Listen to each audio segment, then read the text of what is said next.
ನಮಸ್ತೆ ಸ್ನೇಹಿತರೆ, ಇವತ್ತು ನಾವು ದ್ವಿತೀಯ BA ಇತಿಹಾಸದಲ್ಲಿ ನಮ್ಮ ಪರೀಕ್ಷಾ ತಯಾರಿಯನ್ನು ಮಾಡಿಕೊಳ್ತಾ ಹೋಗುವ.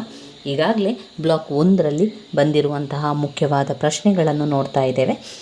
ಇವತ್ತು ಶೇರ್ಷಾಹನ ಸುಧಾರಣೆಗಳ ಬಗ್ಗೆ ತಿಳ್ಕೊಳ್ಳುವ.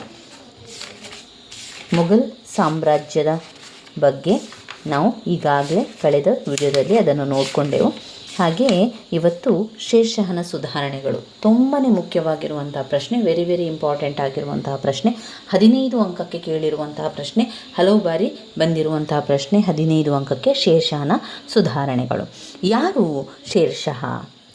ಶೇರ್ಷಾಹ ಯಾರು ಅಂತ ಮೊದಲಿಗೆ ನೋಡ್ಕೊಳ್ಳುವ. ಶೇರ್ಷಾಹನ ಪರಿಚಯವನ್ನು ಮಾಡಿಕೊಳ್ತಾ ಶೇರ್ಷಾಹ ದಿಗ್ವಿಜಯಗಳ ಬಗ್ಗೆ ನೋಡ್ತಾ, ಶೇರ್ಷಾಹ ಕ್ರಿಸ್ತಶಕ 1541ರಲ್ಲಿ ಬಂಗಾಳದ ಗವರ್ನರ್ ಆಗಿದ್ದ ಕಿಜರ್ ಖಾನ್ ಶೇರ್ ಖಾನ್ನ ವಿರುದ್ಧ ದಂಗೆ ಎದ್ದು ತಾನೇ ಸ್ವತಂತ್ರವನ್ನು ಘೋಷಿಸಿಕೊಂಡನು. ಶೇರ್ಷಾಹ ಅವನನ್ನು ಸೋಲಿಸಿದ್ದಲ್ಲದೆ ಆತನನ್ನು ಸೆರೆಯಲ್ಲಿಟ್ಟನು. ಮುಂದೆ ಇಂತಹ ದಂಗೆಗಳನ್ನು ದೂರ ಮಾಡಲು ಅವನೇನು ಮಾಡ್ತಾನೆ, ಬಂಗಾಳದ ಗವರ್ನರ್ ಹುದ್ದೆಯನ್ನೇ ರದ್ದು ಮಾಡ್ತಾನೆ, ಅಂದರೆ ತೆಗೆದು ಹಾಕ್ತಾನೆ ಅಲ್ಲಿ ಅವನು. ಯಾಕಂದರೆ ಈ ರೀತಿಯ ಕೆಲವೊಂದು ದಂಗೆಗಳಾಗ್ತದೆ ಅಥವಾ ಶೇರ್ಷಾಹನ ವಿರುದ್ಧ ಈ ರೀತಿಯ ಒಂದು ಕಾರಣಗಳು ಉಂಟಾಗ್ತದೆ ಅಂತ ಕಾರಣಕ್ಕೆ ಶೇರ್ಷಾಹ ಏನು ಮಾಡ್ತಾನೆ, ಆ ರೀತಿಯ ಒಂದು ಗವರ್ನರ್ ಎನ್ನುವಂಥ ಹುದ್ದೆಯನ್ನೇ ರದ್ದು ಮಾಡಿ ಹಾಕ್ತಾನೆ. 47 ಸರಕಾರಗಳನ್ನಾಗಿ ಅದನ್ನು ವಿಂಗಡಿಸ್ತಾನೆ. ಈ 47 ಸರಕಾರಗಳ ಆಡಳಿತವನ್ನು ನಿರ್ವಹಿಸಲು ಶೇಖ್ದಾರನೆಂಬ ಅಧಿಕಾರಿಗಳನ್ನು ಕೂಡ ಶೇರ್ಷಾಹ ನೇಮಕ ಮಾಡ್ತಾನೆ. ಅವರನ್ನು ತನ್ನ ನೇರ ಹಿಡಿತದಲ್ಲಿಟ್ಟುಕೊಂಡನು. ಗುಜರಾತ್ ಮತ್ತು ಮಾಳ್ವದ ಗವರ್ನರ್ಗಳು ಶೇರ್ಷಾಹನ ಪರಮಾಧಿಕಾರವನ್ನು ಧಿಕ್ಕರಿಸಿದರು. ಶೇರ್ಷಾಹ ತನ್ನ ಸೈನ್ಯದೊಂದಿಗೆ ಮುಂದುವರಿದು ಮಾರ್ಗ ಮಧ್ಯದಲ್ಲಿ ಗ್ವಾಲಿಯರ್, ಮಾಳ್ವ, ರಣತಂಬೂರ್, ರಾಯ್ಸಿನ್, ಚಂದೇರಿಗಳನ್ನು ವಶಪಡಿಸಿಕೊಂಡನು.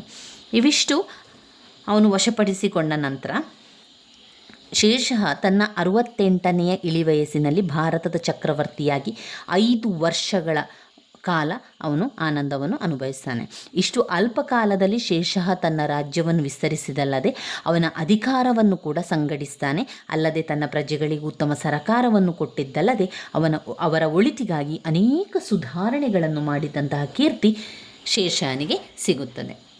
ಶೇರ್ಷಾಹನ ಮರಣಾನಂತರ ನೋಬಲರು ಆತನ ಕಿರಿಯ ಮಗ ಜಲಾಲ್ ಖಾನ್ನನ್ನು ಕ್ರಿಸ್ತಶಕ 1545ನೆಯ ಮೇ ತಿಂಗಳಲ್ಲಿ ಸುಲ್ತಾನನೆಂದು ಘೋಷಣೆ ಮಾಡ್ತಾರೆ. ಜಲಾಲ್ ಖಾನನು ಇಸ್ಲಾಂ ಶಾನೆಂಬ ಬಿರುದನ್ನು ಕೂಡ ಪಡಿತಾನೆ. ಈತನು ತನ್ನ ತಂದೆಗೆ ತಕ್ಕನಾದ ಮಗನಾಗಿ ಆಡಳಿತವನ್ನು ನಡೆಸ್ತಾನೆ. ಆದರೆ ಈತನು ಅಲ್ಪಾಯುವಾಗಿದ್ದು ಕ್ರಿಸ್ತಶಕ 1553ರಲ್ಲಿ ಮರಣವನ್ನು ಹೊಂದುತ್ತಾನೆ. ಇಸ್ಲಾಂ ಶಾನ ನಂತರ ಬಂದ ಆತನ ಉತ್ತರಾಧಿಕಾರಿಗಳು ಸಮರ್ಥರಾಗಿರಲಿಲ್ಲ.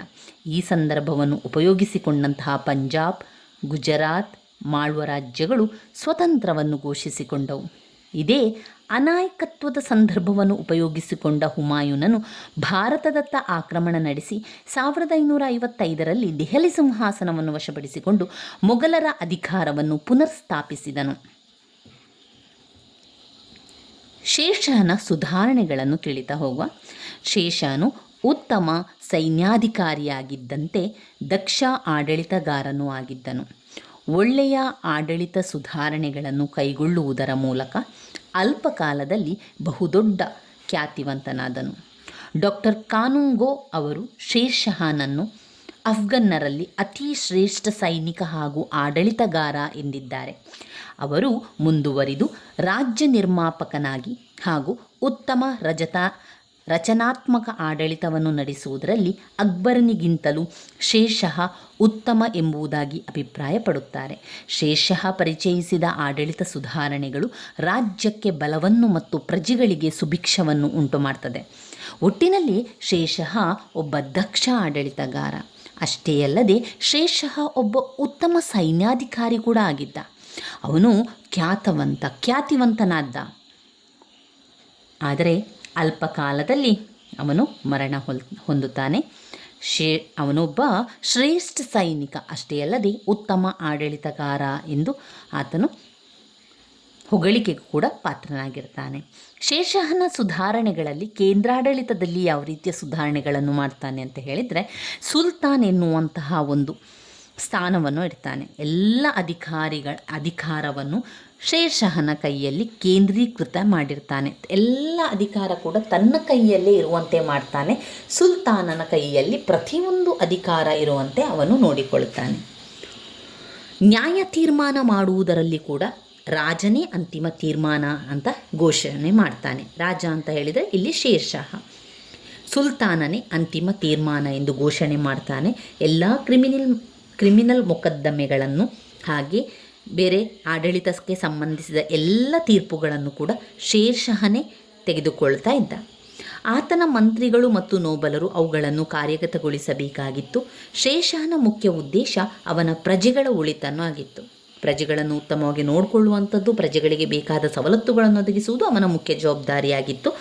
ಇವನು ಒಂದು ಪರ್ಷಿಯನ್ ಮಾದರಿಯನ್ನು ಹೋಲುವಂತಹ ಕೇಂದ್ರಾಡಳಿತವನ್ನು ಮಾಡ್ತಾನೆ.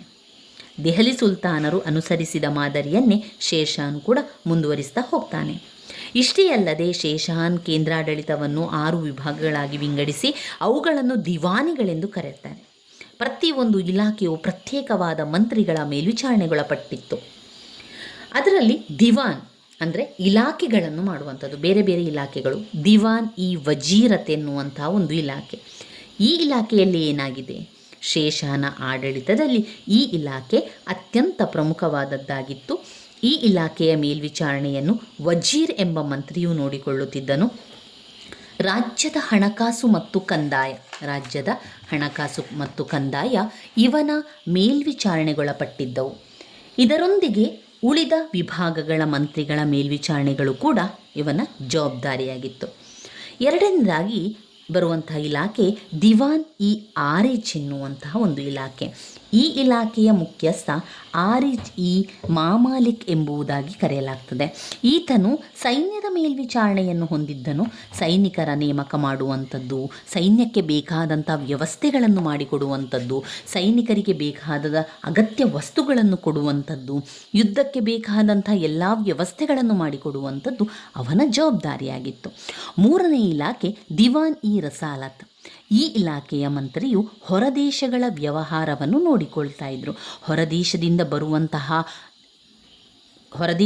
ಬರುವಂತಹ ಸಂದೇಶಗಳನ್ನು ಪಡೆದುಕೊಳ್ಳುವಂಥದ್ದು, ಅದಕ್ಕೆ ತಕ್ಕಂತಹ ವಿಷಯಗಳನ್ನು ರವಾನಿಸುವಂಥದ್ದು, ಹೊರದೇಶದಿಂದ ಬರುವಂತಹ ಎಲ್ಲ ನಿಯೋಗಗಳನ್ನು ಬರಮಾಡಿಕೊಳ್ಳುವುದು, ರಾಯಭಾರಿಗಳನ್ನು ಗೌರವಿಸುವುದು, ವಿದೇಶಗಳೊಂದಿಗೆ ವ್ಯವಹಾರವನ್ನು ನೋಡಿಕೊಳ್ಳುವುದು ಈ ವಿಭಾಗದ ಜವಾಬ್ದಾರಿಯಾಗಿತ್ತು. ಇದರೊಂದಿಗೆ ಸುಲ್ತಾನನ ದಾನದತ್ತಿಗಳನ್ನು ನೋಡಿಕೊಳ್ಳುವುದು ದಿವಾನ್ ಇ ರಸಾಲತ್ನ ಕರ್ತವ್ಯ ಕೂಡ ಆಗಿತ್ತು. ಇನ್ನು ನಾಲ್ಕನೇ ಇಲಾಖೆ ದಿವಾನ್ ಇ ಇಕ್ಷಾ. ಈ ಮಂತ್ರಿಯ ಕೆಲಸವೇನೆಂದರೆ ಸುಲ್ತಾನನ ಆಜ್ಞೆಗಳನ್ನು ಕರಡು ಮಾಡಿಸಿ ಸ್ಥಳೀಯ ಅಧಿಕಾರಿಗಳಿಗೆ ತಲುಪಿಸುವುದು, ರಾಜ್ಯದ ಆಂತರಿಕ ಪತ್ರ ವ್ಯವಹಾರವನ್ನು ನೋಡಿಕೊಳ್ಳುವುದಲ್ಲದೆ ಸರ್ಕಾರಿ ಪತ್ರಗಳ ಮತ್ತು ದಾಖಲೆಗಳನ್ನು ಸಂರಕ್ಷಿಸುವುದು. ಈ 4 ಮಂತ್ರಿಗಳಲ್ಲದೆ ಇನ್ನೂ 2 ಪ್ರಮುಖ ಇಲಾಖೆಗಳಿದ್ದವು. ಅವುಗಳೆಂದರೆ ದಿವಾನ್ ಇ ಕಾಸಾ, ದಿವಾನ್ ಇ ಬರೀದ್. ದಿವಾನ್ ಇ ಕಾಸಾ ಇಲಾಖೆಯ ಮುಖ್ಯಸ್ಥ ಮುಖ್ಯ ಕಾಜಿಯಾಗಿದ್ದನು. ಈತನು ನ್ಯಾಯಾಡಳಿತವನ್ನು ನೋಡಿಕೊಳ್ಳುತ್ತಿದ್ದನು. ದಿವಾನ್ ಇ ಬರೀದ್ ಇಲಾಖೆಯ ಮುಖಂಡತ್ವವು ಬರೀದ್ ಇ ಮಾಮಾಲಿಕ್ ಎಂಬುವನಾಗಿದ್ದು ಗುಪ್ತದಳದ ಮೇಲ್ವಿಚಾರಣೆಯನ್ನು ನೋಡಿಕೊಳ್ಳುತ್ತಿದ್ದನು. ಇದರೊಂದಿಗೆ ರಾಜ್ಯದ ಗುಪ್ತಚರರನ್ನು ನೋಡಿಕೊಳ್ಳುವ ಜವಾಬ್ದಾರಿ ಕೂಡ ಹೊಂದಿದ್ದನು.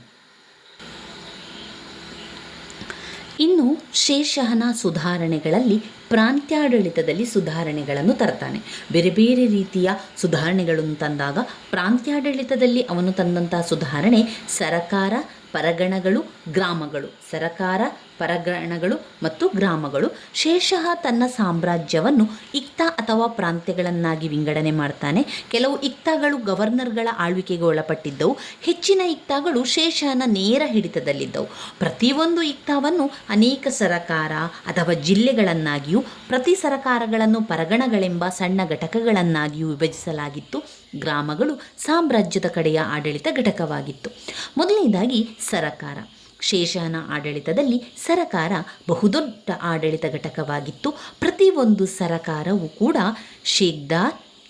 ಶೇಖ್ದಾರಿಮ್ ಮತ್ತು ಮುನ್ಸಿಫಾನ್ ಎಂಬ ಅಧಿಕಾರಿಗಳ ಮೇಲ್ವಿಚಾರಣೆಗೊಳಪಟ್ಟಿತ್ತು. ಈ ಶೇಖ್ದಾರರು ಸೈನ್ಯಾಧಿಕಾರಿಯಾಗಿದ್ದು ಸರಕಾರದ ಎಲ್ಲ ರೀತಿಯ ವ್ಯವಸ್ಥೆಯನ್ನು, ಶಾಂತಿಯನ್ನು ಕಾಪಾಡುವಂಥದ್ದು ಅವರ ಕರ್ತವ್ಯ ಕೂಡ ಆಗಿತ್ತು. ಇಷ್ಟೇ ಅಲ್ಲದೆ ಇವರ ಸಹಾಯಕ್ಕೋಸ್ಕರ ಶೇಕ್ದಾರರಿಗೆ ಆಯಾಯ ಸರ್ಕಾರಗಳ ಕಂದಾಯ ಮತ್ತು ಬೇರೆ ಬೇರೆ ತೆರಿಗೆಗಳನ್ನು ಕೂಡ ವಸೂಲು ಮಾಡುವಂತಹ ಸಹಾಯ ಕೂಡ ಮಾಡಬೇಕಿತ್ತು. ಸರಕಾರದ ಮತ್ತೊಬ್ಬ ಅಧಿಕಾರಿ ಮುಖ್ಯ ಮುನ್ಸಿಫ್, ಈತನ ಮುಖ್ಯ ಕರ್ತವ್ಯವೆಂದರೆ ಸರಕಾರಗಳಲ್ಲಿ ನಡೆಯುತ್ತಿದ್ದಂತಹ ಸಿವಿಲ್ ವ್ಯಾಜ್ಯಗಳನ್ನು ತೀರ್ಮಾನ ಮಾಡಿ ನ್ಯಾಯವನ್ನು ಕೊಡುವಂಥದ್ದು. ಅಲ್ಲದೆ ಪರಗಣದಲ್ಲಿದ್ದ ನ್ಯಾಯಾಧಿಕಾರಿಗಳ ಮೇಲ್ವಿಚಾರಣೆಯು ಈತನ ಒಂದು ಜವಾಬ್ದಾರಿಯಾಗಿತ್ತು. ಮುಖ್ಯ ಅಧಿಕಾರಿಗಳಿಗೆ ಸಹಾಯಕವಾಗಿ ಅನೇಕ ಸಹಾಯಕ ಅಧಿಕಾರಿಗಳು ಕೂಡ ಸರಕಾರದಲ್ಲಿ ಇರ್ತಾ ಇದ್ರು. ಪರಗಣಗಳು ಅಂತ ಬಂದಾಗ ಪ್ರತಿಯೊಂದು ಸರಕಾರವನ್ನು ಪರಗಣಗಳನ್ನಾಗಿ ವಿಂಗಡಿಸಲಾಗಿತ್ತು. ಪ್ರತಿಯೊಂದು ಪರಗಣಗಳಲ್ಲಿಯೂ ಶೇಕ್ದಾರ್, ಅಮೀನ್, ಕಾರ್ಕೂನ್ ಮೊದಲಾದ ಅನೇಕ ಅಧಿಕಾರಿಗಳಿದ್ದರು. ಶೇಕ್ದಾರನು ಮಿಲಿಟರಿ ಅಧಿಕಾರಿಯಾಗಿಯೂ, ಅಮೀನ್ ಅಥವಾ ಮುನ್ಸಿಫ್ ಕಂದಾಯ ಅಧಿಕಾರಿಯಾಗಿಯೂ ಕಾರ್ಯನಿರ್ವಹಿಸುತ್ತಿದ್ದರು. ಪ್ರತಿ ಪರಗಣದಲ್ಲಿಯೂ ಇಬ್ಬರು ಕಾರಕೂನರಿದ್ದು ಪರಗಣದ ದಾಸ್ತಾವೇಜುಗಳನ್ನು ಹಿಂದಿ ಮತ್ತು ಪರ್ಷಿಯನ್ ಭಾಷೆಯಲ್ಲಿ ದಾಖಲು ಮಾಡಬೇಕಾಗಿತ್ತು. ಇದಲ್ಲದೆ ಪಟವಾರಿ, ಚೌಧರಿ, ಮುಕದ್ದಮ್ಗಳೆಂಬ ಅಧೀನ ಅಧಿಕಾರಿಗಳು ಜನತೆ ಮತ್ತು ಅಧಿಕಾರಿಗಳ ನಡುವೆ ಮಧ್ಯವರ್ತಿಗಳಾಗಿ ಕೆಲಸ ನಿರ್ವಹಿಸ್ತಾ ಇದ್ದರು. ಪರಗಣಗಳಲ್ಲಿ ಶಾಂತಿ ಮತ್ತು ಸುವ್ಯವಸ್ಥೆಯನ್ನು ಕಾಪಾಡುವುದು ಶೇಕ್ದಾರನ ಜವಾಬ್ದಾರಿಯಾಗಿತ್ತು. ಅಲ್ಲದೆ ಅಮೀನನಿಗೆ ಕಂದಾಯವನ್ನು ವಸೂಲು ಮಾಡಲು ಸಹಕರಿಸುವುದು, ವ್ಯವಸಾಯಕ್ಕೊಳಪಟ್ಟ ಜಮೀನುಗಳ ಅಳತೆ, ಸಿವಿಲ್ ಮೊಕದ್ದಮೆಗಳನ್ನು ತೀರ್ಮಾನಿಸುವುದು ಅವನ ಕರ್ತವ್ಯ ಕೂಡ ಆಗಿತ್ತು. ಈ ಗ್ರಾಮ ರಾಜ್ಯದ ಅತ್ಯಂತ ಕೆಳಗಿನ ಆಡಳಿತ ಘಟಕವಾಗಿತ್ತು. ಪಂಚಾಯಿತಿಗಳು ಅವುಗಳ ಮೇಲ್ವಿಚಾರಣೆಯನ್ನು ಮಾಡ್ತಾ ಇದ್ವು. ಗ್ರಾಮ ಪಂಚಾಯಿತಿಗಳು ಗ್ರಾಮದಲ್ಲಿರುವಂತಹ ಹಿರಿಯರನ್ನು ಸೇರಿಸಿಕೊಂಡು ಅಲ್ಲಿ ಆಯಾಯ ಗ್ರಾಮಗಳ ಜನತೆಯ ಅಭಿವೃದ್ಧಿ ಕೆಲಸಗಳನ್ನು ನೋಡ್ತಾ ಇದ್ರು, ಗಮನಿಸ್ತಾ ಇದ್ರು. ಅದು ಅವರ ಕರ್ತವ್ಯ ಕೂಡ ಆಗಿತ್ತು. ಪಂಚಾಯಿತಿಯ ಮುಖ್ಯಸ್ಥನು ರಾಜ್ಯದ ಅಧಿಕಾರಿಗಳು ಮತ್ತು ಗ್ರಾಮಗಳ ಜನತೆಯ ನಡುವೆ ಒಂದು ಸೇತುವೆಯಾಗಿ, ಸಂಯೋಜನೆ ಅಧಿಕಾರಿಯಾಗಿ ಕೆಲಸ ನಿರ್ವಹಿಸ್ತಾ ಇದ್ರು. ಅಷ್ಟೇ ಅಲ್ಲದೆ ಗ್ರಾಮಗಳಲ್ಲಿ ಶಾಂತಿ ಪಾಲನೆ ಮಾಡಿಕೊಳ್ಳುವಂಥದ್ದು, ವ್ಯಾಜ್ಯಗಳನ್ನು ತೀರ್ಮಾನಿಸುವಂಥದ್ದು ಜವಾಬ್ದಾರಿಯು, ಆ ಎಲ್ಲ ರೀತಿಯ ಜವಾಬ್ದಾರಿ ಕೂಡ ಪಂಚಾಯಿತಿಗೆ ಇತ್ತು. ಇದರೊಂದಿಗೆ ಚೌಕಿದಾರನು ಮತ್ತು ಪಟವಾರಿಗಳು ಗ್ರಾಮಗಳ ಆಡಳಿತದಲ್ಲಿ ಸರಕಾರಿ ಅಧಿಕಾರಿಗಳಿಗೆ ಸಹಾಯವನ್ನು ಕೂಡ ಮಾಡ್ತಾಯಿದ್ರು. ಇನ್ನು ಬರುವಂಥದ್ದು ಭೂಕಂದಾಯ ಸುಧಾರಣೆ. ಶೇರ್ಷಾಹನು ಭೂಕಂದಾಯದ ಸುಧಾರಣೆಗಳನ್ನು ಕೂಡ ಮಾಡ್ತಾರೆ. ಇದನ್ನು ಪ್ರತ್ಯೇಕವಾಗಿ 10 ಅಂಕದ ಪ್ರಶ್ನೆಯಾಗಿ ಕೇಳಿದ್ದಾರೆ. ನೀವು ಹಳೆಯ ಪ್ರಶ್ನೆ ಪತ್ರಿಕೆಗಳಲ್ಲಿ ನೀವು ನೋಡಿದರೆ ಶೇರ್ಷಾಹನ ಭೂಕಂದಾಯದ ಸುಧಾರಣೆಗಳನ್ನು ವಿವರಿಸಿ ಅಂತ ಕೊಟ್ಟಿದ್ದಾರೆ. ಇದು 10 ಅಂಕಕ್ಕೆ ಹಲವು ಬಾರಿ ಕೇಳಿರುವಂತಹ ಪ್ರಶ್ನೆ. ಶೇರ್ಷಾಹನ ಭೂಕಂದಾಯ ಸುಧಾರಣೆ ವಿಶೇಷವಾಗಿ ಗಮನ ಸೆಳೆಯುವಂಥದ್ದು. ಶೇರ್ಷಾಹನು ಬಾಲ್ಯದಲ್ಲಿ ತನ್ನ ತಂದೆಯ ಎಸ್ಟೇಟಿನಲ್ಲಿ ಕೆಲಸ ಮಾಡ್ತಾ ಇದ್ದ. ತನ್ನ ತಂದೆ ಎಸ್ಟೇಟ್ನಲ್ಲಿದ್ದರು. ಶೇರ್ಷಾಹನ ತಂದೆ ಎಸ್ಟೇಟ್ನಲ್ಲಿ ಮ್ಯಾನೇಜರ್ ಆಗಿ ಕೆಲಸವನ್ನು ಮಾಡ್ತಾಯಿದ್ರು. ಭೂಕಂದಾಯದ ಸಮಸ್ಯೆಗಳ ಬಗ್ಗೆ ಅನುಭವವನ್ನು ಹೊಂದಿದ್ದನು. ಅಲ್ಲದೆ ರೈತರ ಮನಸ್ಸನ್ನು ಚೆನ್ನಾಗಿ ಅರಿತಿದ್ದ ಶೇರ್ಷಾಹನು ವ್ಯವಸಾಯ ಅವರ ಶ್ರಮ ಮತ್ತು ಆಸಕ್ತಿಯ ಮೇಲೆ ಅವಲಂಬಿಸಿರುತ್ತದೆ ಎಂಬುದನ್ನು ಮನಗಂಡನು. ಶೇರ್ಷಾಹನ ಕಂದಾಯ ಸುಧಾರಣೆಗಳು 3 ಉದ್ದೇಶಗಳಿಂದ ಕೂಡಿದ್ದವು. 3 ಉದ್ದೇಶಗಳು. ಅದರಲ್ಲಿ 1 ವ್ಯವಸಾಯೋತ್ಪನ್ನಗಳ ಹೆಚ್ಚಳ, ವ್ಯವಸಾಯ ಉತ್ಪನ್ನಗಳ ಹೆಚ್ಚಳ. 2 ಬೇಸಾಯಗಾರರ ಸ್ಥಿತಿಯನ್ನು ಉತ್ತಮಪಡಿಸುವುದು, 3 ಕಂದಾಯದಲ್ಲಿ ಹೆಚ್ಚಳವನ್ನು ಉಂಟು ಮಾಡುವುದು. ವ್ಯವಸಾಯಕ್ಕೊಳಪಟ್ಟ ಭೂಮಿಯನ್ನು ಒಂದೇ ನಮೂನೆಯಲ್ಲಿ ಅಳತೆ ಮಾಡಿಸಿ ಸಂಬಂಧಪಟ್ಟ ಬೇಸಾಯಗಾರರಿಗೆ ಹಕ್ಕುಪತ್ರಗಳನ್ನು ಕೊಡಿಸಬೇಕೆಂಬುದಾಗಿ ತನ್ನ ಅಧಿಕಾರಿಗಳಿಗೆ ಆಜ್ಞೆ ಮಾಡಿದನು. ಭೂಮಿಯನ್ನು ಅಳತೆ ಮಾಡಲು ಸಿಕಂದರ್ ಗಜವನ್ನು ಉಪಯೋಗಿಸಲಾಯಿತು. ಅಷ್ಟೇ ಅಲ್ಲದೆ ಜಾರಿಬ್ ಹಗ್ಗವನ್ನು ಅಳತೆಯ ಸಾಧನವಾಗಿ ಬಳಸಿದ್ದಲ್ಲದೆ ಭೂಕಂದಾಯವನ್ನು ನಿಗದಿಗೊಳಿಸಲು ಬಿಘಾ ಎಂಬುದನ್ನು ಅಳತೆಯ ಮಾನವನ್ನಾಗಿ ಉಪಯೋಗಿಸಲು ತಿಳಿಸಲಾಯಿತು. ಭೂಮಿಯ ಫಲವತ್ತತೆಯ ಅನುಗುಣವಾಗಿ ವ್ಯವಸಾಯಕ್ಕೊಳಪಟ್ಟ ಭೂಮಿಯನ್ನು 3 ಭಾಗಗಳಾಗಿ ವಿಂಗಡಿಸಲಾಯಿತು. ಅವುಗಳೆಂದರೆ ಉತ್ತಮ, ಮಧ್ಯಮ, ಅಧಮ.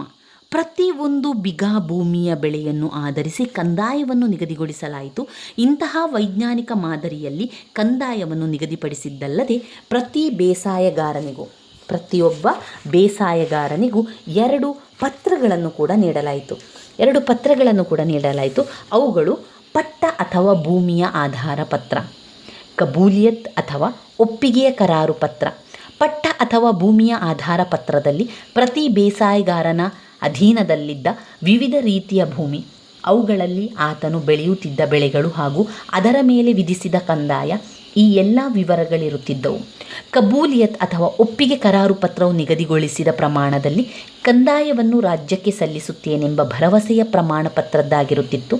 ಭೂಕಂದಾಯದೊಂದಿಗೆ ಬೇಸಾಯಗಾರನು ಜಾರಿಬಾನ ಎಂಬ ಭೂಮಾಪಕರ ಶುಲ್ಕ, ಮುಹಸಿಲಾನ ಎಂಬ ಕಂದಾಯ ಅಧಿಕಾರಿಗಳ ಶುಲ್ಕವನ್ನು ಸಂದಾಯ ಮಾಡಬೇಕಾಗಿತ್ತು. ಶೇಷಃ ರೈತ ರಾಜ್ಯದ ಮಧ್ಯೆ ಇದ್ದ ಜಮೀನ್ದಾರರು, ಗುತ್ತಿಗೆದಾರರು ಮೊದಲಾದ ಮಧ್ಯವರ್ತಿಗಳನ್ನು ರದ್ದುಗೊಳಿಸ್ತಾನೆ. ಬೇಸಾಯಗಾರರನ್ನು ಪ್ರೋತ್ಸಾಹಿಸುವ ದೃಷ್ಟಿಯಿಂದ ವಿಪತ್ತು ತಲೆದೋರಿದಾಗ ಸರಕಾರದಿಂದ ಅವರಿಗೆ ಬಾವಿಗಳನ್ನು ಒರೆಸಿಕೊಡುವುದು, ಬೇಸಾಯಕ್ಕೆ ಬೇಕಾದ ಸಲಕರಣೆಗಳನ್ನು ಕೊಡುವುದು, ತಕಾವಿ ಸಾಲವನ್ನು ಕೊಡುವುದು, ಕಂದಾಯ ಇಲಾಖೆಯಲ್ಲಿನ ಭ್ರಷ್ಟಾಚಾರವನ್ನು ದೂರ ಮಾಡಲು ಪದೇ ಪದೇ ಅಲ್ಲಿನ ಅಧಿಕಾರಿಗಳನ್ನು ಒಂದು ಕಡೆಯಿಂದ ಮತ್ತೊಂದು ಕಡೆಗೆ ವರ್ಗಾವಣೆಯನ್ನು ಕೂಡ ಮಾಡ್ತಾಯಿದ್ರು. ಇದರಲ್ಲಿ ಮತ್ತೊಂದು ಸುಧಾರಣೆ, ಸೈನಿಕ ಸುಧಾರಣೆಯನ್ನು ಕೂಡ ಮಾಡ್ತಾನೆ. ಶೇಷಃ ದೆಹಲಿಯ ಸಿಂಹಾಸನವನ್ನು ಆಕ್ರಮಿಸಿದ್ದು ತನ್ನ ಸೈನಿಕರ ಬಲದಿಂದ ಎನ್ನುವ ಸತ್ಯ. ಕೇಂದ್ರದಲ್ಲಿ ಬಹುದೊಡ್ಡ ಸುಸಜ್ಜಿತ ಸೇನೆಯನ್ನು ಶೇಷನು ಹೊಂತಾನೆ. ಶೇಷನು ಸೈನ್ಯಕ್ಕೆ ನೇಮಕಾತಿಯನ್ನು ಮಾಡುವ ಸಂದರ್ಭದಲ್ಲಿ ತಾನೇ ಖುದ್ದು ಅವರ ಗುಣಗಳನ್ನು ಪರಿಶೀಲಿಸಿ ನಂತರ ನೇಮಕ ಮಾಡಿಕೊಳ್ತಾ ಇದ್ದ. ಹಾಗೆಯೇ ಪದೇ ಪದೇ ಸೈನಿಕ ತಾಣಗಳನ್ನು ಭೇಟಿ ಮಾಡುತ್ತಿದ್ದನು. ಸೈನಿಕರಿಗೆ ಹಣದ ರೂಪದಲ್ಲೂ ಸೈನ್ಯಾಧಿಕಾರಿಗಳಿಗೆ ಜಹಗೀರುಗಳ ರೂಪದಲ್ಲೂ ಅವರ ವೇತನವನ್ನು ನೀಡಲಾಗುತ್ತಿತ್ತು. ಅಲ್ಲಾವುದ್ದೀನ್ ಖಿಲ್ಜಿಯಂತೆ ಸೈನ್ಯದ ವಿವರಗಳುಳ್ಳ ಪಟ್ಟಿಯನ್ನು ಮತ್ತು ಕುದುರೆಗಳಿಗೆ ಮುದ್ರೆಯೊತ್ತುವ ಪದ್ಧತಿಯನ್ನು ಶೇಷ ಮುಂದುವರಿಸಿದನು. ಸೈನ್ಯಕ್ಕೆ ಸೇರಿದ ಅಶ್ವಗಳನ್ನು ದುರುಪಯೋಗ ಪಡಿಸಿಕೊಳ್ಳದಂತೆ, ಸೈನಿಕರಲ್ಲಿ ಶಿಸ್ತು ಕಡಿಮೆಯಾಗದಂತೆ ಮಾಡಲು ಕಠಿಣವಾದ ಕ್ರಮಗಳನ್ನು ಶೇಷ ಪರಿಚಯಿಸಿದ. ನೋಡಿ, ಶೇಷಃ ಬೇರೆ ಬೇರೆ ಸುಧಾರಣೆಗಳನ್ನು ಮಾಡ್ತಾ ಇದ್ದ. ಅದರಲ್ಲಿ ಬೇರೆ ಬೇರೆ ರೀತಿಯ ವಿಚಾರಗಳನ್ನು ತರ್ತಾ ಇದ್ದ. ಅಲ್ಲಿನ ಸಮಸ್ಯೆಗಳನ್ನು ಬಗೆಹರಿಸಿ ಅಲ್ಲಿ ಯಾವುದೇ ರೀತಿಯ ಸಮಸ್ಯೆಯನ್ನು ಬಾರದ ಹಾಗೆ ಅವನು ನೋಡಿಕೊಳ್ತಾ ಇದ್ದ. ಈಗ ಸೈನಿಕ ಸುಧಾರಣೆಯನ್ನು ಮಾಡ್ತಾನೆ. ಸೈನಿಕರಿಗೆ ಬೇಕಾದಂತಹ ಎಲ್ಲ ವ್ಯವಸ್ಥೆಗಳನ್ನು ಮಾಡಿಕೊಡುವುದರ ಜೊತೆಗೆ ಅಲ್ಲಿರುವಂತಹ ಎಲ್ಲ ವಸ್ತುಗಳನ್ನು ಕೂಡ ಸರಿಯಾದ ರೀತಿಯಲ್ಲಿ ಉಪಯೋಗ ಆಗ್ತಾ ಇದೆ ಅಂತ ನೋಡಿಕೊಂಡು ಅದರ ಗುಣಗಳನ್ನು ಪರಿಶೀಲಿಸುತ್ತಾ ಅದಕ್ಕೆ ಸಂಬಂಧಪಟ್ಟಂತಹ ಜಾಗರೂಕತೆಯನ್ನು ಕೂಡ ಅವನು ನೋಡ್ತಾ ಇದ್ದ.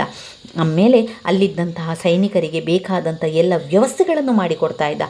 ಕುದುರೆಗಳಿಗೆಲ್ಲ ಮುದ್ರೆಯನ್ನು ಕೂಡ ಒತ್ತಾ ಇದ್ದ. ಮುದ್ರೆಗಳನ್ನು ಹಾಕುವ ಪದ್ಧತಿ ಶೇಷಃ ಮಾಡಿದ. ಸೈನ್ಯಕ್ಕೆ ಸೇರಿಸಿದ ಅಶ್ವಗಳನ್ನು ಯಾರೂ ಕೂಡ ದುರುಪಯೋಗ ಪಡಿಸಿಕೊಳ್ಳಬಾರದು ಎನ್ನುವಂಥ ದೃಷ್ಟಿಯಲ್ಲಿ ಸೈನಿಕರಲ್ಲಿ ಶಿಸ್ತು ಕಡಿಮೆಯಾಗದಂತೆ ಮಾಡಲು ಕಠಿಣವಾದ ಕ್ರಮಗಳನ್ನು ಕೂಡ ಶೇಷಃ ಕೊಟ್ಟ.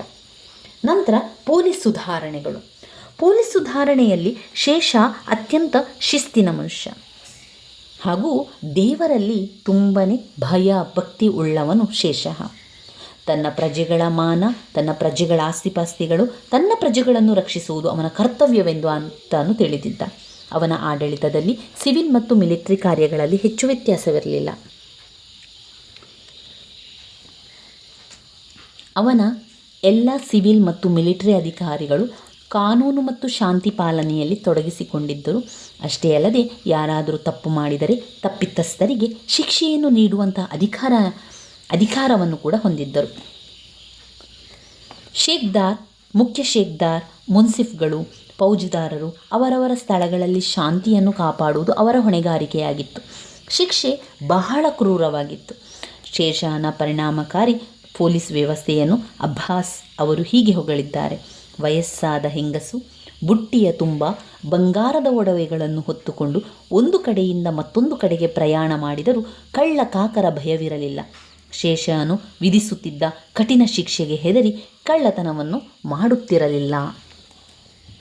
ಇದೇ ವ್ಯವಸ್ಥೆ ನಮ್ಮ ಈ ಒಂದು ಸರಕಾರ ಕೂಡ ಮಾಡಿದರೆ ತುಂಬಾ ಒಳ್ಳೆಯದಾಗ್ತದೆ. ಯಾಕಂದರೆ ಈಗ ತಪ್ಪು ಮಾಡುವವರ ಸಂಖ್ಯೆ ದಿನೇ ದಿನೇ ಹೆಚ್ಚಾಗ್ತಾ ಇದೆ, ಕೊಲೆಗಡುಕರ ಸಂಖ್ಯೆ ಕೂಡ ಹೆಚ್ಚಾಗ್ತಾ ಇದೆ. ಈ ರೀತಿಯಾಗಿ ಶೇಷನು ಮಾಡಿದಂತಹ ಪೊಲೀಸ್ ಸುಧಾರಣೆಗಳನ್ನು ನಮ್ಮಲ್ಲಿ ಕೂಡ ಜಾರಿ ತಂದರೆ ಯಾವತ್ತೂ ಯಾವುದೇ ಕೊಲೆಗಡುಕರ ಕಳ್ಳಕಾಕರ ಭಯ ನಮಗೂ ಕೂಡ ಇರುತ್ತಿರಲಿಲ್ಲ. ನ್ಯಾಯಾಂಗ ಸುಧಾರಣೆಗಳನ್ನು ಮಾಡ್ತಾನೆ ಶೇಷ. ಧರ್ಮಗುಣ ಮತ್ತು ಪ್ರಾಮಾಣಿಕತೆಗಳಿಗೆ ಹೆಸರಾದ ಶೇಷ ತನ್ನ ಪ್ರಜೆಗಳ ಮನಸ್ಸಿನಲ್ಲಿ ನಿರಂತರವಾಗಿ ನೆಲೆಸಿದ್ದಾನೆ. ನ್ಯಾಯ ತೀರ್ಮಾನ ಮಾಡುವಾಗ ತನ್ನ ಬಂಧುಗಳನ್ನು ಅವನು ಬಿಡುತ್ತಿರಲಿಲ್ಲ. ಯಾಕಂದರೆ ಎಲ್ಲರಿಗೂ ಒಂದೇ ನ್ಯಾಯವನ್ನು ಕೊಡ್ತಾ ಇದ್ದ. ಎಲ್ಲರಿಗೂ ಸಮಾನವಾದ ನ್ಯಾಯವನ್ನು ದೊರಕಿಸಿಕೊಡುವುದು ಶೇಷನ ಪ್ರಾಮಾಣಿಕತೆ. ಗ್ರಾಮ ಪಂಚಾಯಿತಿಯಿಂದ ಸರಕಾರದವರೆಗೆ ಅವರವರಿಗೆ ನಿಗದಿಯಾದ ಸ್ಥಳದಲ್ಲಿ ನ್ಯಾಯ ತೀರ್ಮಾನಕ್ಕಾಗಿ ಹಲವಾರು ಸರಕಾರಿ ಅಧಿಕಾರಿಗಳನ್ನು ನೇಮಿಸಿದ್ದನು.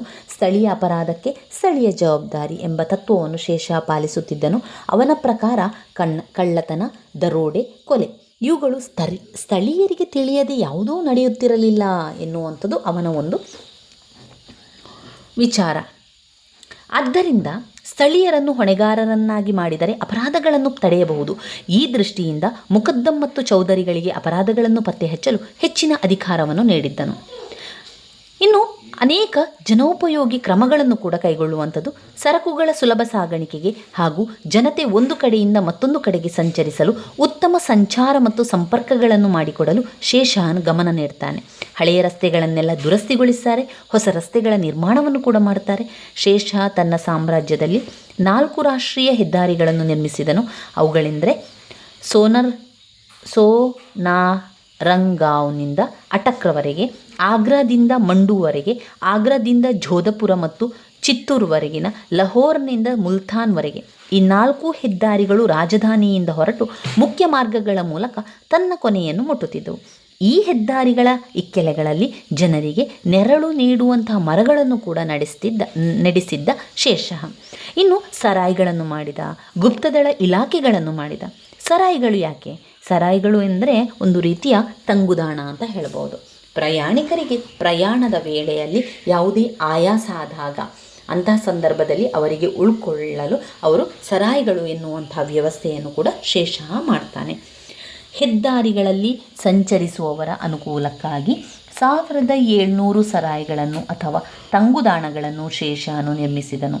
ಪ್ರತಿಯೊಂದು ಸರಾಯಿಗಳಲ್ಲೂ ಹಿಂದೂ ಮತ್ತು ಮುಸಲ್ಮಾನರಿಗೆ ಪ್ರತ್ಯೇಕವಾದ ಕೋಣೆಗಳನ್ನು ಕೂಡ ಮಾಡಿದ್ದ. ಹಾಗೆಯೇ ಪ್ರತ್ಯೇಕವಾದ ಬಾವಿ, ಮಸೀದಿ, ದೇವಾಲಯ, ಅಡಿಗೆ ಕೋಣೆಗಳನ್ನು ನಿರ್ಮಿಸಲಾಗಿತ್ತು.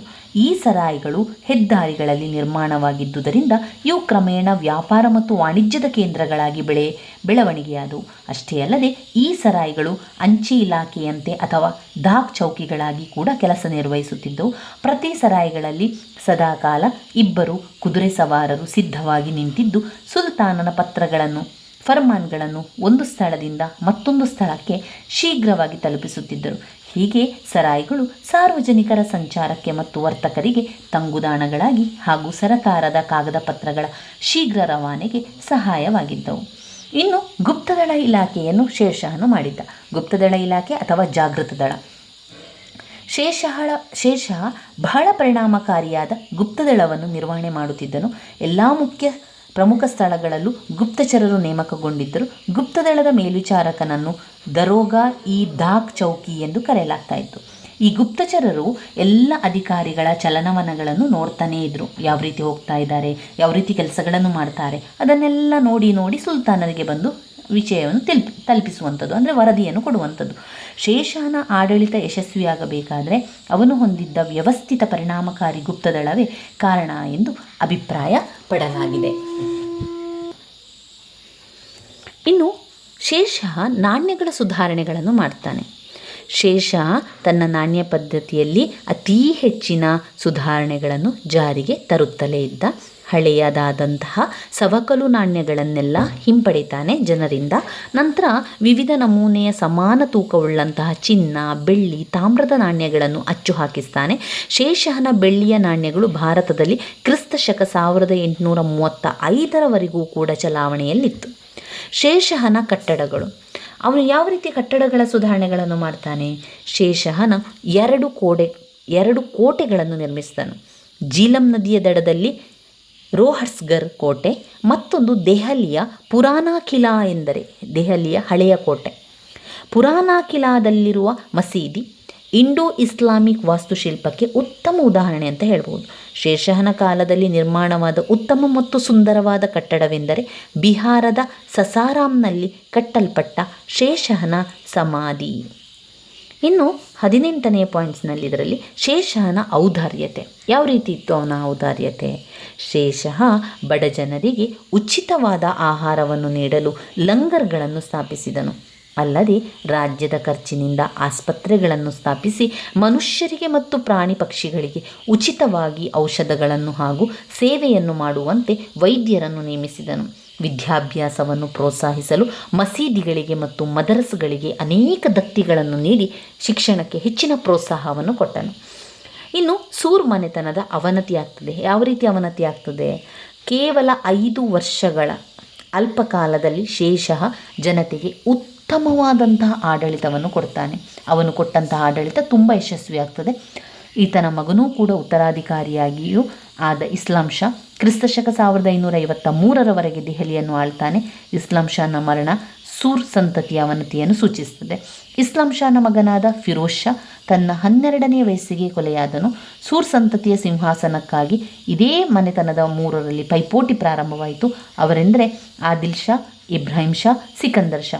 3ರಲ್ಲಿ ಯಾರೂ ವಿಜೇತರಾಗಿ ಸಿಂಹಾಸನವನ್ನು ಆಕ್ರಮಿಸಲಾಗದಿದ್ದುದರಿಂದ ಸಾಮ್ರಾಜ್ಯ ವಿಭಜಿಸಲ್ಪಟ್ಟಿತು. ಇಂತಹ ಸಂದರ್ಭದಲ್ಲಿ ಉಪಯೋಗಿಸಿಕೊಂಡ ಹುಮಾಯೂನನು ದೆಹಲಿಯಲ್ಲಿದ್ದ ಸಿಕಂದರ್ ಶಾನನ್ನು ಕ್ರಿಸ್ತಶಕ 1555ರಲ್ಲಿ ಮಾಚಿವಾರ ಕದನದಲ್ಲಿ ಸೋಲಿಸಿ ಅಫ್ಘನ್ನರ ಆಡಳಿತವನ್ನು ನಿರ್ಮೂಲನೆ ಮಾಡಿ ಮೊಘಲರ ಆಳ್ವಿಕೆಯನ್ನು ಪುನಃಸ್ಥಾಪಿಸಿದವನು. ಮೊಘಲರ ಆಳ್ವಿಕೆಯನ್ನು ಪುನಃಸ್ಥಾಪನೆಯನ್ನು ಮಾಡುವಂಥದ್ದು ಕಾಣ್ಬೋದು. ಇವಿಷ್ಟು ಸೂರ್ ಸಂತತಿ ಮನೆತನದ ಅವನತಿಗೆ ಕಾರಣವಾಗಿರುವಂತಹ ವಿಚಾರಗಳಾಯಿತು. ಇದರಲ್ಲೆಲ್ಲ ಕೂಡ ನಾವು ನೋಡಿದರೆ ಶೇಷನ ಆಡಳಿತದ ಬಗ್ಗೆ ಸಂಪೂರ್ಣವಾದ ಮಾಹಿತಿ ಇರುವಂಥದ್ದು. ಶೇಷ ಯಾವ ರೀತಿ ಸುಧಾರಣೆಗಳನ್ನು ಮಾಡ್ತಾ ಹೋಗ್ತಾನೆ. ಕೊನೆಯದಾಗಿ ಎಲ್ಲ ಆದ ನಂತರ ಸಿಕಂದರ್ ಶಾ, ಇದರಲ್ಲಿ ಕೊನೆಯದಾಗಿ ಸೂರ್ ಮನೆತನದ ಯಾವ ರೀತಿ ಅವನತಿ ಆಗುವಂಥದ್ದು ಅಂತ ಕೂಡ ನಮಗೆ ಇಲ್ಲಿ ತಿಳಿಸಿರುವಂಥ ವಿಚಾರಗಳಾಗಿದೆ. ತುಂಬಾ ಮುಖ್ಯವಾಗಿರುವಂಥ ಶೇಷನ ಸುಧಾರಣೆಗಳನ್ನು ಓದ್ಕೊಳ್ಳಿ. ಹೆಚ್ಚಾಗಿ ಕೇಳುವಂತಹ ಪ್ರಶ್ನೆಗಳಾದ್ದರಿಂದ ವೆರಿ ಇಂಪಾರ್ಟೆಂಟ್ ಆಗಿರುವಂತಹ ಪ್ರಶ್ನೆ. ನನ್ನ ವೀಡಿಯೋಸ್ ಎಲ್ಲ ನಿಮಗೆ ಇಷ್ಟ ಆಗ್ತಾ ಇದ್ದರೆ ಲೈಕ್ ಕೊಡಿ, ಶೇರ್ ಮಾಡಿ, ಸಬ್ಸ್ಕ್ರೈಬ್ ಮಾಡಲಿಕ್ಕೆ ಮರಿಬೇಡಿ. ಧನ್ಯವಾದಗಳು.